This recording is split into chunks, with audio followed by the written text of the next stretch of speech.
Hi everybody.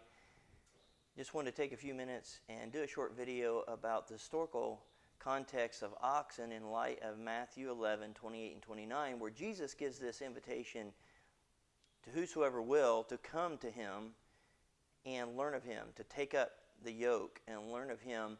And he's speaking ox language there. And what was the significance of that?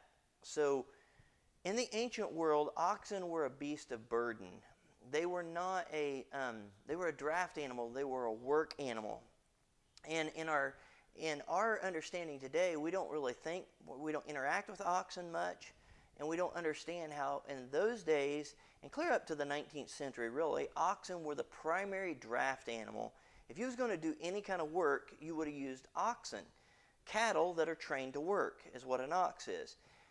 Whereas horses, which is what we think about today, and that transpired and changed in the mid-19th century, those were only for war, wealth, and royalty. So it took a lot of money to own a horse. And kings used them for war animals to pull chariots and mount cavalry and things like that.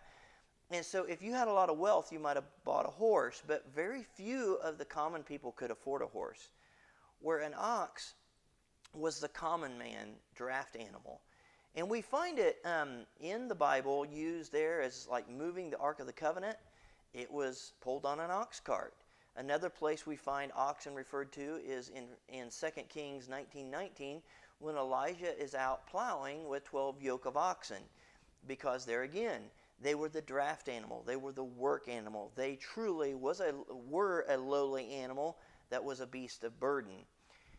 So what is Jesus conveying there as he uses this illustration to convey a biblical truth? He's conveying that the gospel, this invitation that he was presenting to everybody to come to him and yoke up with him, is for everybody.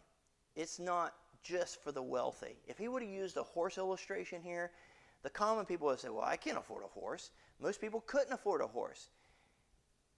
But they could afford an ox. They could afford a cow, a bovine trained to work. So what he was saying was very clear. He was communicating to everybody.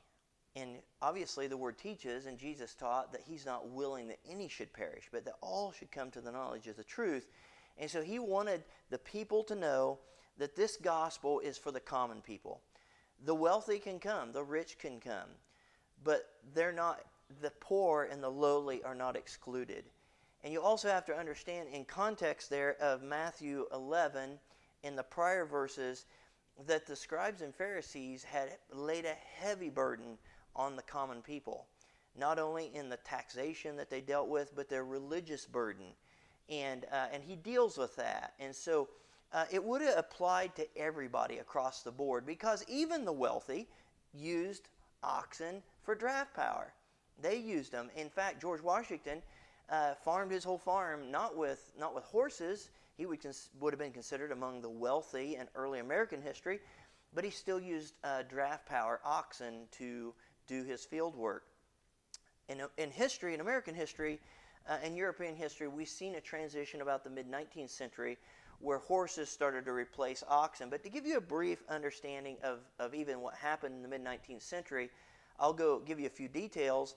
At the time of the Oregon Trail, 1840s, 1850s, when the westward expansion was happening, whether it was coming out of colonial America into the Indiana Territory or further west, oxen would have bore the burden of most of those families' wagons across the mountains into the Indiana Northwest Territory or beyond as we settled west. And you may ask why. Well, here's a little bit of history that might help you understand. A yoke of oxen in St. Joseph, Missouri, in the height of the Oregon Trail, cost one animal. A yoke consists of two, a team is what we call it, and takes two animals. And one animal costs approximately $7. So you could have a team for around $14, and history says a yoke, which goes over their neck and connects to your wagon, would have cost around 50 cents. But most people could have fashioned their own yoke. Very simple, doesn't take a lot of work. And versus a team of horses or mules ran about $40 to $60 a head. And so to get a team of horses, you were paying, $80 to $120, somewhere across the board there. And then you had a $100 harness, a leather harness, to put on those to pull your wagon. So you was comparing $15 approximately to somewhere around $200 to $250 in expense.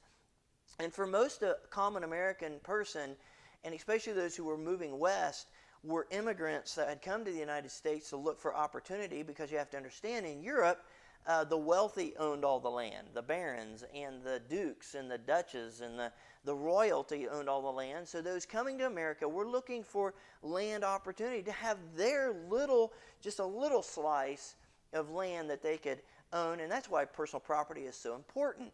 They couldn't have that in Europe. They were always the serfs or the servants, but that's a different subject. But you see there how the oxen were lowly. They were not flashy. You even consider today how horses are glamorized. They were in that day. They still are today. And so this is critically important, because the gospel message is for all people. It's for the least of these to the greatest. And Jesus wanted to communicate that as he starts this out with the phrase, "Come unto me." And we'll break into that as we look at the next video, this invitation that Jesus is giving to all of us to yoke with him. And we'll try to break that down. We'll look closer at what that looks like. What does that mean as the two animals step into the yoke, as Jesus steps into the yoke, and then we take the far off ox position in yoking with him, what that looks like. So join us again as we look into the next video as we break down in Matthew 11, 28 and 29.